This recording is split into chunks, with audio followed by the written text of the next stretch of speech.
Kami menyerahkan kepada Tuhan. Tuhan ambil kami agar biarlah Tuhan boleh bicara dengan baik. Di dalam nama Tuhan firman yang hidup kami siap mendengar. Amin. Kita membuka kitab 3 dari Keluaran pasalnya yang ke-19 ayatnya yang pertama sampai dengan ayatnya yang ke-16. Keluaran 19 ayat yang pertama sampai dengan ayatnya yang ke-16 dengan firman Tuhan menampakkan diri di Gunung Sinai. Pada bulan ketiga setelah orang Israel keluar dari tanah Mesir, mereka tiba di padang Gunung Sinai pada hari itu juga. Setelah mereka berangkat dari Rafidim, tiba mereka di padang Gunung Sinai. Lalu mereka berkemah di padang gunung, orang Israel berkemah di sana dengan depan gunung itu. Lalu naiklah Musa menghadap Allah, dan Tuhan berseru dari gunung itu kepadanya, beginilah kau katakan kepada keturunan Yakub dan kau beritakan kepada orang Israel, kamu sendiri telah melihat apa yang kulakukan kepada orang Mesir, dan bagaimana aku telah mendukung kamu di atas sayap Raja Wali dan membawa kamu kepadaku. Jadi sekarang jika kamu sungguh-sungguh mendengar firman-Ku dan berpegang pada perjanjian-Ku, maka kamu akan menjadi harta kesayangan-Ku sendiri dari antara segala bangsa, sebab Akulah yang mempunyai seluruh bumi. Kamu akan menjadi bagiku kerajaan umat dan bangsa yang kudus. Inilah semuanya firman yang harus kukatakan kepada orang Israel.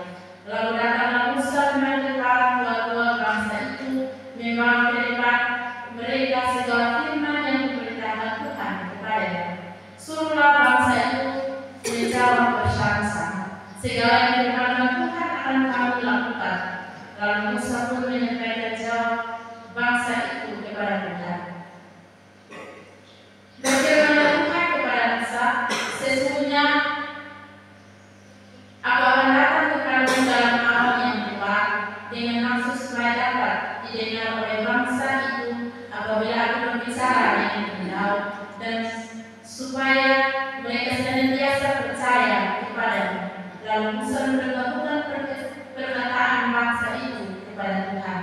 Berfirmanlah Tuhan kepada Musa, pergilah kepada bangsa itu, suruhlah mereka menguruskan diri pada hari ini dan besok, dan mereka harus mencuci pakaiannya. Menjelang hari ketiga mereka harus bersiap, sebab hari ketiga Tuhan akan turun di depan mata seluruh bangsa itu di Gunung Sinai. Sebab itu haruslah engkau memasang batas bagi bangsa itu berkeliling sambil berkata, jagalah baik-baik, jangan kamu mendaki gunung itu atau kena kepada kakinya, sebab siapapun yang kena kepada gunung itu pastilah ia dihukum mati. Tangan seorang pun tidak boleh merabanya, sebablah pastilah ia dilempari dengan batu atau dikenai sampai mati. Baik binatang, baik manusia, dia tidak akan dibiarkan hidup. Hanya apabila sangkakala berbunyi panjang, haruslah mereka boleh mendaki gunung itu. Lalu turunlah Musa dari gunung mendapatkan bangsa itu. Disuruhnya bangsa itu menguruskan diri, dan mereka pun mencuci pakaiannya. Maka kata Musa kepada bangsa itu, bersiaplah menjelang hari yang ketiga, dan janganlah kamu bersetubuh dengan berdua. Dan terjadilah pada hari ketiga, pada waktu terbit fajar, ada burung dan kilat dan awan padat di atas gunung, dan bunyi sangkakala yang sangat keras, sehingga gemetarlah seluruh bangsa yang ada di perkemahan. Demikian terjadi.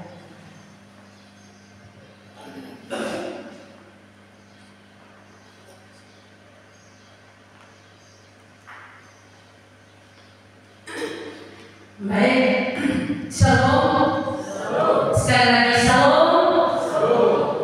Bapak Mama, saudara-saudara yang diberkati Tuhan, kurang lebih 6 tahun yang lalu di kampung kita Nungkurus ini kita pernah menerima kunjungan Presiden Republik Indonesia dan salah satu majelis tempat pegang tangan Pak Jokowi. Ya, ada yang masih ingat kapan Pak Jokowi berkunjung ke Bengkulu? Yang pegang tangan Pak Jokowi masih ingat kok? Ya?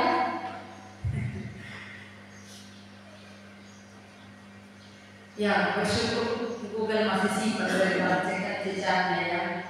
Kurang lebih tanggal 21 Agustus tahun 2019, Pak Jokowi sebagai Presiden Republik Indonesia mengunjungi tambak garam Bengkulu bertujuan untuk meninjau operasional dan potensi produksi tambak garam di sini. Dan kita semua adalah saksi kedatangan Pak Jokowi. Tapi tahukah kita sebelum Pak Jokowi datang di Bengkulu ini, apa saja yang disiapkan demi menyambut kedatangan Presiden di sini? Bapak-bapak, kita membaca beberapa artikel tentang kunjungan Presiden.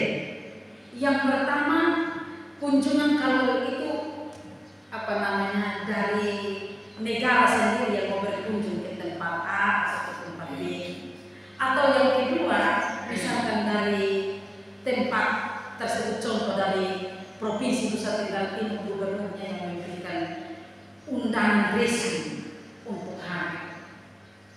Maka itu persiapan itu tidak bisa 1 bulan. Paling cepat 6 bulan persiapan demi menyambut Pak Presiden ada di tempat tersebut. Dari sisi keamanan, kenyamanan, jalan dan lain-lain, itu semua dipersiapkan. Dan orang yang duduk pun itu diatur. Ada orang-orang tertentu yang duduk di kelas VIP, kelas VIP, dan di kelas ekonomi. Itu ekonomi yang menjadi bayangan sama. Yang kelas VIP itu yang langsung dekat dengan Tuhan, kira-kira begini. Jadi sudah sembahan orang. Terus waktu kita mau menjemput juga Bapak Ibu atau mau bertemu, itu kita akan memperhatikan bagaimana cara berpakaian kita. Soalnya mungkin kita mau berjumpa dengan Pak Presiden, kita pakai kaos orang. Apalagi kalau orang di kelas VIP mungkin dia berpikir pakai pakaian adat. Beta dari Al-Quran jadi pakai adat Al-Quran mereka supaya Pak Jokowi tahu kira-kira seperti itu. Nah, Bapak-Bapak, saudara-saudara yang diberkati Tuhan, dalam bagian firman Tuhan yang kita baca pada pagi hari ini menceritakan bagaimana Tuhan menampakkan dirinya kepada bangsa Israel di Gunung Sinai. Suatu penampakan yang penuh kemuliaan dan dapat disaksikan oleh seluruh mata bangsa Israel. Bapak-bapak, saudara-saudara yang terkasih dalam Tuhan kita Yesus Kristus, penampakan ini adalah penampakan yang dahsyat karena penampakannya ada di Bukit Sinai. Tentu tidak hanya disaksikan oleh bangsa Israel, tetapi juga disaksikan oleh bangsa-bangsa lain. Ini sebuah pertemuan yang sangat dahsyat karena sebelumnya Bapak Ibu, Allah memang menampakkan dirinya, tetapi Allah menampakkan dirinya hanya untuk orang-orang tertentu dan bukan untuk banyak orang.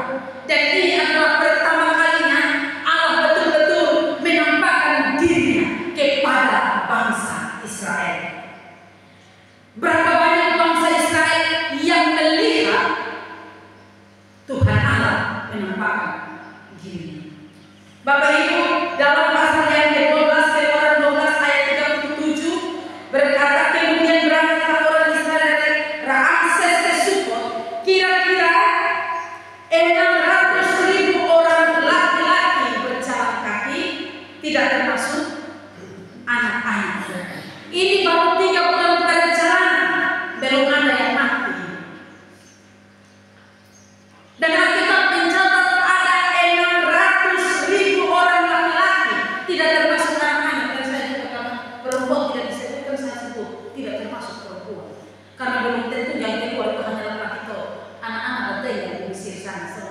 keluar juga. Berarti banyak sekali. Dan di sini Bapak Ibu, Allah sendiri datang menjumpai umatnya dengan segala kemuliaan yang maha dahsyat. Sedahsyat apa? Allah menampakkan ini. Perhatikan ayat 9a. Berfirmanlah Tuhan kepada Musa, sesungguhnya aku akan datang kepadamu dalam awan tebal. Ini saya tidak bisa membayangkan awan tebal seperti apa. Awan hitam ke awan putih kan. Tapi coba kita membayangkan awan tebal.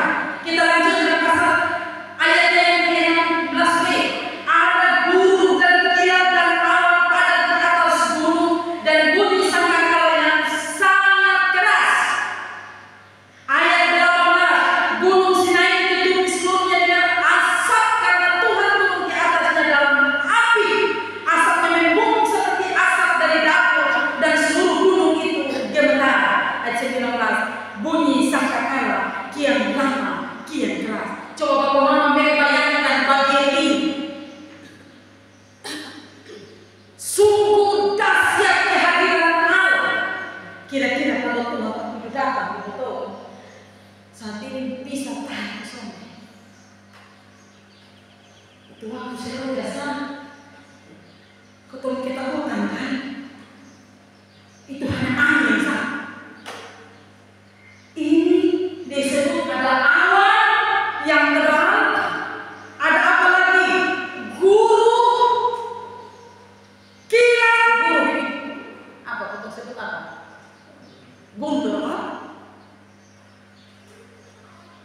Api, angin kencang. Membayangkan satu itu terjadi bersamaan. Seroja yang sana ada apa-apa seperti begitu ketakutan bukan? Siapa yang sudah tahu waktu seroja? Kata yang sudah tahu berdoa, sudah tahu berdoa memang kan? Tapi bayangkan ini terjadi dalam satu waktu.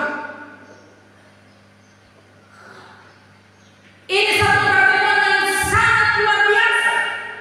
Ada seorang anonim dia bilang begini, ini pertemuan ilahi yang luar biasa.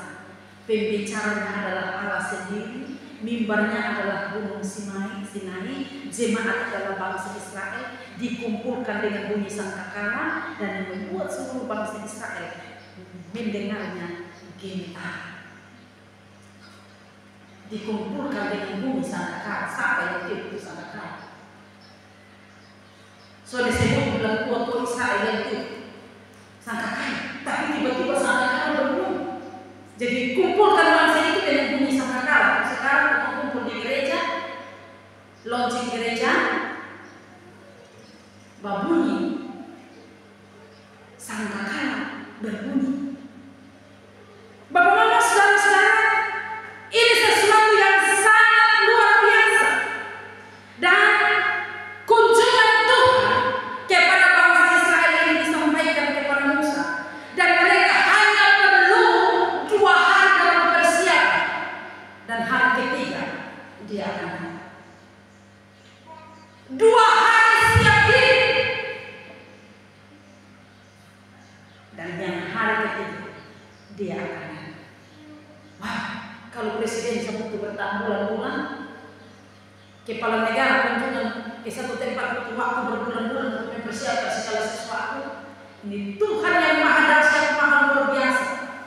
Dia hanya suruh jemaatnya, umatnya mempersiapkan ini 2 hari. Karena hari ketiga dia akan datang. Bapak Mama saudara-saudara terkasih di dalam Tuhan kita Yesus Kristus. Apa yang diperintahkan Tuhan untuk Musa? Sebagai persiapan supaya Tuhan hadir di tengah-tengah umat Israel. Kita akan belajar. Yang pertama Bapak Ibu, persiapan diri mereka. Perhatikan ayat yang ke-10. Ayat yang ke-10 di sana dikatakan, berfirmanlah Tuhan kepada Musa, pergilah kepada bangsa itu, suruhlah mereka menguduskan diri pada hari ini dan besok, dan mereka harus mencuci pakaian. Jadi Bapak Mama, mereka disuruh untuk menguduskan diri mereka. Matius Henry mengatakan begini, suruhlah mereka menguduskan diri, yaitu suruhlah mereka berhenti dari urusan duniawi mereka dan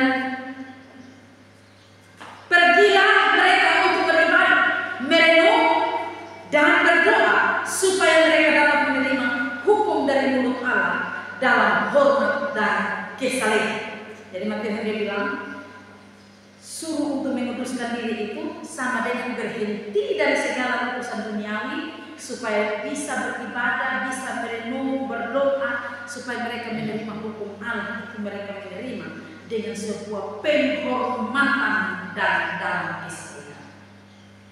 Ini penting Bapak Ibu. Ketika kita harus menghadap Allah dengan segala ketetapan-ketetapan ibadah yang khusyuk, kita harus sadar bahwa diri ini harus dipersiapkan dengan baik. Kita harus sadar bagaimana kita harus menguduskan diri kita sebelum kita datang kepada. Menguduskan diri ini meliputi bagaimana pikiran kita, perasaan kita pusatkan kepada Tuhan. Kita tinggalkan semua pikiran urusan-urusan duniawi, pekerjaan-pekerjaan kita sampingkan lalu kita fokus pada Tuhan. Mama-mama, seberapa kita menganggap penting pengudusan ini sebelum kita berjumpa dengan Tuhan? Seberapa penting kita menganggap pengudusan diri adalah hal yang paling penting sebelum kita datang kepada Tuhan? Mungkinkah kita merasa bahwa kita tidak melihat Tuhan dari semua apa? Tapi lihatlah apa yang Tuhan perintahkan kepada Musa untuk sampaikan kepada bangsa Israel. Suruh mereka kuduskan diri. Dan ada dua hal yang harus mereka lakukan sebagai tanda mereka menguduskan diri. Yang pertama, ada perintah untuk mencuci pakaian mereka. Mencuci pakaian mereka. Ayat yang ke-10. Ayat yang ke-10 bagian terakhir tadi diperintahkan untuk mencuci pakaian mereka. Saya ulangi bagian firman Tuhan ini. Berfirman Tuhan kepada Musa, pergilah kepada bangsa itu, suruhlah mereka menguduskan diri pada hari ini dan besok, dan mereka harus mencuci pakaian. Bapak Ibu, bukan berarti bahwa pakaian menjadi penentu untuk kita bertemu dengan Tuhan. Bukan. Untuk memahami ini Bapak Ibu, kita mengikuti penjelasan Matius Henry mengatakan begini. Sewaktu mereka sedang mencuci pakaian mereka, ia di sini juga pada Tuhan, ingin supaya mereka merenung diri untuk membasuh jiwa mereka dan bertobat dari dosa-dosa yang telah mereka perbuat di Mesir dan sejak pembebasan mereka. Jadi mencuci pakaian itu sebagai lambang di mana mereka merenung bahwa mereka perlu bertobat sebelum mereka datang berjumpa dengan Tuhan. Memang ini sangat luar biasa. Ketika saya merenungkan bagian firman Tuhan ini, saya juga merasakan bahwa terkadang kita menganggap hal biasa ketika kita mau berjumpa dengan Tuhan. Kita menganggap hal biasa-biasa. Melihatlah ini bagaimana Tuhan mengajarkan kepada Musa, menyampaikan kepada Musa untuk sampaikan kepada bangsa itu. Bersihkan diri mereka, kuduskan diri mereka, dan cuci pakaian mereka. Lepas dari apa yang dikatakan oleh Matius Henry bahwa ini sebagai bagian perenungan untuk dimana mereka membasuh jiwa mereka, mereka merenungkan supaya mereka bertobat dari dosa-dosa mereka atas apa yang mereka perbuat di Mesir. Tapi ini juga benar untuk kita memperhatikan bagaimana pakaian kita waktu kita datang kepada Tuhan. Saat-saat beribadah seperti ini penting sekali Bapak Ibu untuk kita memperhatikan. Kadang-kadang kita tidak memperhatikan bagaimana cara berpakaian kita. Banyak suka pakai tali satu. Nona-nona pakai tali satu. Atau bilang bukan tali satu, ini tali dua. Rok umpan, celana umpan, baju umpan, sepatu umpan kosong. Kita rasa itu cocok tidak?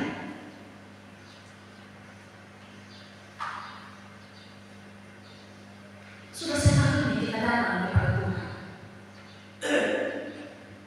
Kita datang kepada Dia. Selain kita melihat hati ini, tapi kita juga melihat bagaimana cara berpakaian kita, supaya pakaian itu tidak menjadi santunan bagi orang lain. Mungkin kita rasa nyaman dari pakaian itu, tapi bagaimana orang yang ada di samping kita? Atau bagaimana orang yang ada di depan kita?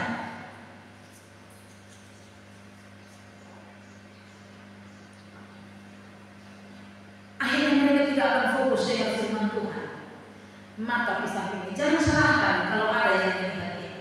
Mungkin kalau kita sesama perempuan yang melihat itu kita biasa saja. Tapi bagaimana dengan laki-laki? Jangan salahkan. Memang bawaan laki-laki dari sananya mata menjadi penentu.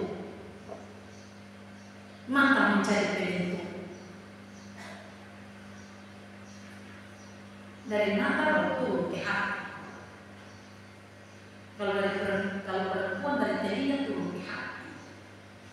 Yang punya pengalaman komentar orang, yang punya pengalaman mata melihat komentar.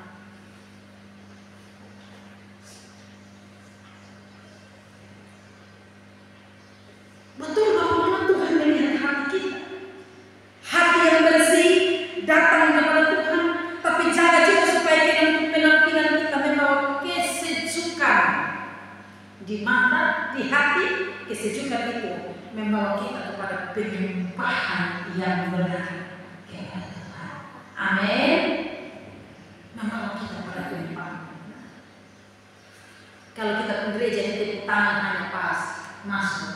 Tapi bagaimana dengan gereja yang full musik, sedikit-sedikit berdiri menyanyi angkat tangan, lalu baju yang hanya begini, lu angkat tangan begini, baik yang ini dong ini bersih, lu angkat tangan begini, kalau ini dong kotor, lu angkat tangan begini yang di samping dia yang jatuh. Dan hilanglah sukacita, kekusukan di dalam penyembahan.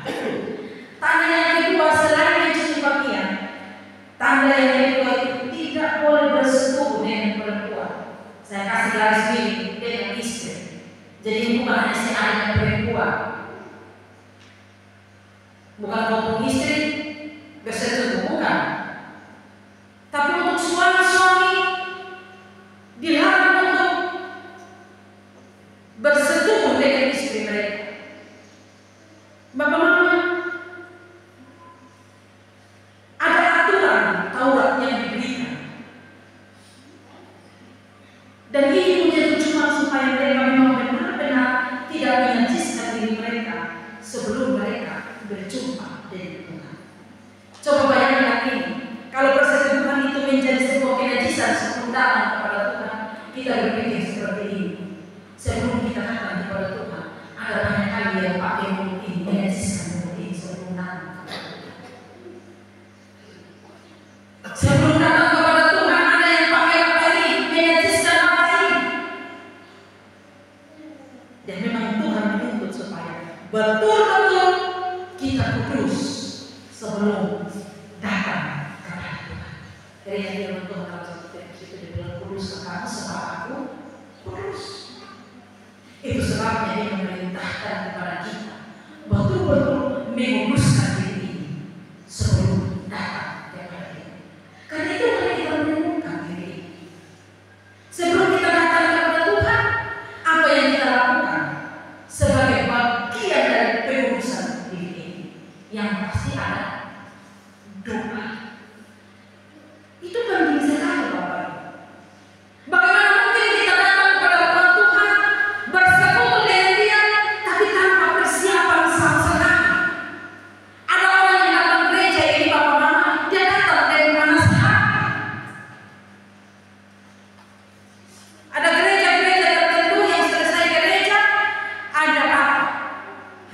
Dia datang gereja bukan tujuan untuk mendengar firman Tuhan, tapi dia datang gereja itu supaya saya berharap berbuat Tuhan.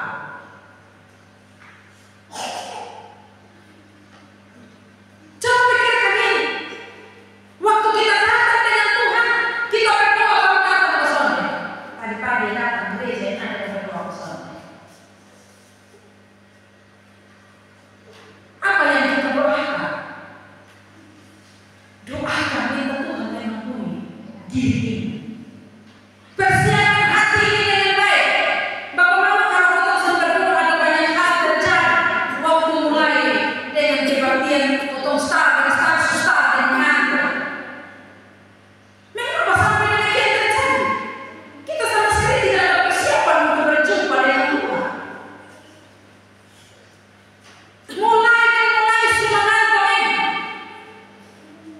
Mulai pikiran kita sudah di luar.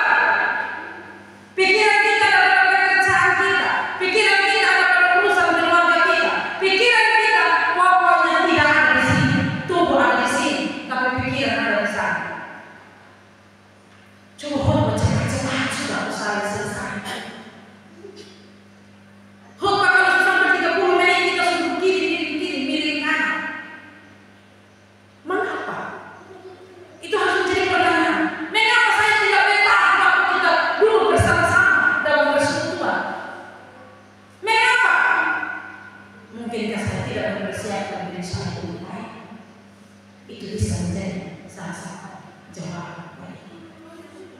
Karena itu Bapak-Bapak, waktu Tuhan sebelum berkunjung kepada orang Israel, Tuhan selalu menampakkan diri kepada bangsa Israel. Tuhan minta, siapkan diri, kuduskan diri sebelum kamu berjumpa dengan saya. Wah, ini berbeda sekali. Kuduskan diri. Kuduskan diri. Perhatikan diri. Supaya engkau layak berjumpa dengan dia. Engkau layak berjumpa dengan dia.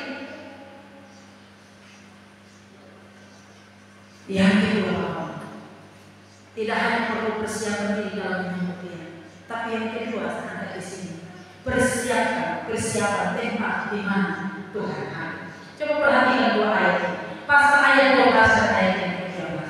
Sebab itu haruslah engkau memasang batas tempat itu berkeliling sambil berkata, janganlah baik-baik, jangan kamu mendaki gunung itu atau kena pada kakinya. Sebab siapapun yang kena pada gunung itu, pastilah dia dihukum mati. Tangis seorang tidak boleh merapanya, sebab pasti dia akan dipari dengan batu dan dipanahnya sampai mati. Baik binatang, baik manusia, ia tidak akan dibiarkan hidup. Hanya apabila sampai kalau bergunung panjang, barulah boleh mendaki gunung itu. Jadi ada satu aturan yang Tuhan berikan kepada Musa, pasang garis. Ya, kita membayangkan sama kayak ada satu masalah, lalu polisi datang dan pasang garis lainnya. Sudah boleh dekat-dekat ini sebelum dia hari-hari. Tempatnya Tuhan suruh persiapkan. Jangan dekat-dekat. Kenapa Bapak-Mama? Tempat di mana Tuhan hadir, tempat itu menjadi kudus. Tempat di mana Tuhan hadir, tempat itu kudus. Bapak-Mama, saudara-saudara yang terkasih, kalau kita membandingkan bagian ini, bagaimana waktu Tuhan menampakkan dirinya kepada Musa dalam Keluaran 3 ayat 4 dan 5, coba perhatikan. Ketika dilihat Tuhan bahwa Musa menyimpang untuk memberi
Karena itu Bapak Ibu yang melayani sebagai poster juga harus merenungkan ini. Atau bukan poster, siapapun yang mungkin saat mempersiapkan rumah Tuhan untuk sebuah ibadah harus berpikir bahwa tempat ini kudus, punya hati yang bersih, hati yang baik dalam mempersiapkan rumah Tuhan. Jangan mempersiapkan rumah Tuhan tapi sambil ngomong.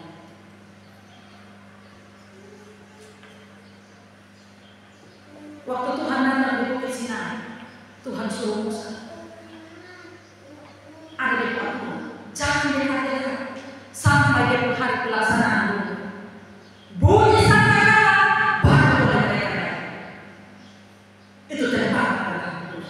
Karena ini Bapak-Bapak penting sekali untuk kita lihat di sini bahwa tempat itu juga perlu dipersiapkan dalam menyambut Tuhan.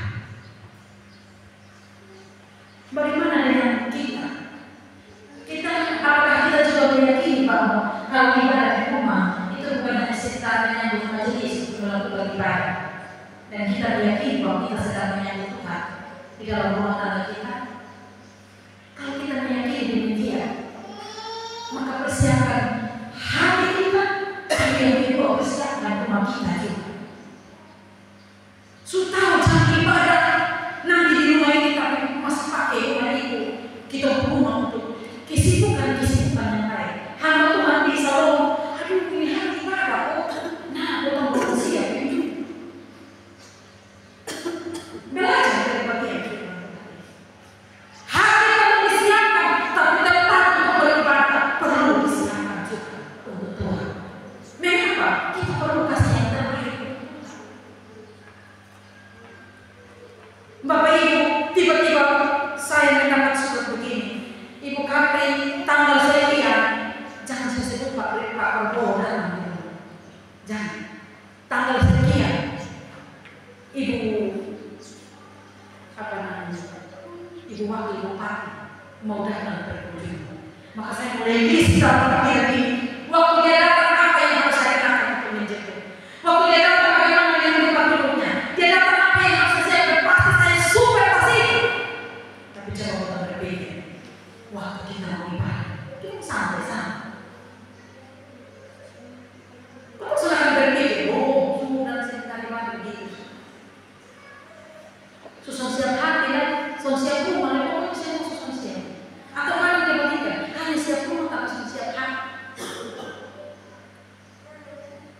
Tapi dari kebenaran firman Tuhan ini, kita dapat melihat mau sama Tuhan, siap diri, siap hati, siap tempatnya, supaya dengan sukacita, dengan khusyuk, dengan rasa hormat kita menyembah Dia. Bapak Ibu saudara-saudara yang terkasih dalam Tuhan kita Yesus Kristus, maka aplikasi apa yang kita harus belajar dari bagian ini? Mama sekarang ini secara mata jasmani kita tidak pernah melihat di mana Tuhan ada. Betul, kau tak pernah lihat Tuhan anak itu seperti apa. Kau tak bisa menyaksikan seperti apa yang orang Israel saksikan. Ada awan, entah awan hitam, awan putih terang turun. Ada api, ada buntut, ada kilat, bunyi dalam satu waktu yang sama. Dan itu menandakan kehadiran Tuhan. Kita tidak melihat, tapi Bapak-Bapak kita punya keyakinan bahwa dalam persekutuan seperti ini Tuhan hadir. Amin. Dalam persekutuan seperti ini Tuhan hadir. Nah, seperti kita tadi Matius 18 ayat 20, sebab di mana satu, di mana dua atau tiga orang berkumpul dalam namaku, di situ aku ada di tengah-tengah mereka. Ketemu lebih dari 2 dan 3 orang dan saya begini Tuhan ada. Dalam setiap pertemuan ibadah kita lebih dari 1 dan 2 orang dan kita meyakini Tuhan ada di tengah-tengah kita. Karena itu ini menjadi pelajaran berharga bagi kita. Sekalipun mata sekali ini tidak melihat awan yang tebal, tidak melihat api, tidak melihat gunung, tidak melihat angin yang kencang, tapi iman kita mengakui, mengimani bahwa Dia ada di tengah-tengah. Karena itu waktu kita beribadah kita meyakini Dia ada. Beribadahlah dengan penuh rasa hormat kepada Dia. Beribadahlah dengan rasa hormat kepada Dia, rasa takut kepada Dia. Karena itu bagaimana dalam ibadah jangan suka keluar-keluar, terkecuali sakit perut. Memang betul-betul darurat. Di mana rasa hormat itu? Dalam beribadah jangan suka cerita. Apalagi dalam khotbah suka cerita. Dan saya pernah membaca satu orang status dalam begini. Hamba Tuhan ini dia merasa sukacita waktu dia menyampaikan firman Tuhan. Ada jemaat yang boleh sambil mencatat kue-kue ngomong. Ada satu sukacita. Tapi tahukah Bapak Ibu bahwa seorang pelayan hatinya tersentuh dan menjadi satu pokok doa apabila dia menyampaikan firman Tuhan. Dia lihat begini jemaat melestari. Persiapan firman Tuhan 1 minggu sebelum ibadah rumah tangga mungkin ya kita siap 1 hari sebelum. Tapi ibadah minggu Bapak Ibu kita mulai berpikir tema apa yang pas. So pikir tema yang pas mulai kita cari referensi. Kita tahu dalam menyampaikan khotbah banyak yang tidak, banyak yang membuat.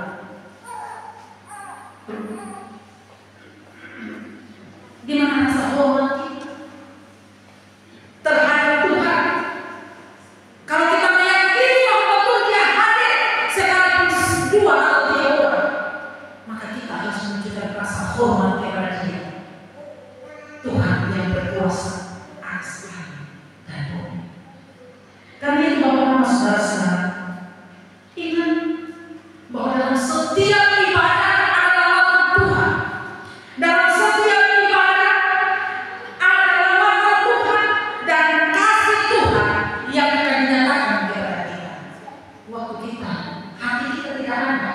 pikiran kita juga, kita kehilangan lawatan Tuhan. Amin. Kita kehilangan lawatan Tuhan dan kita tidak mengalami. Itu sebabnya jangan heran ada yang datang begitu, pulang begitu.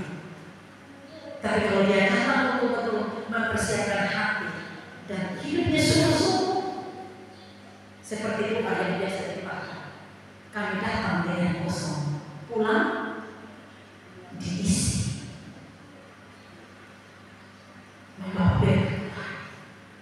Kiranya ini menjadi pelajaran penting bagi kita semua, supaya kita menyambut Tuhan dengan cara yang benar di dalam diri kita.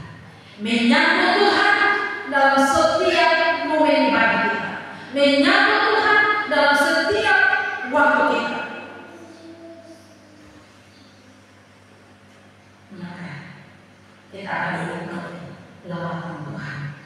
Menyambut Dia dengan hati yang kudus, menyambut Dia dengan tempat yang kudus. Semuanya mendatangkan sukacita dari kita. Tuhan berkati kita semua. Kita berdoa kami bersyukur kepada Tuhan untuk pagi hari ini. Kami dapat belajar firman-Mu bagaimana kami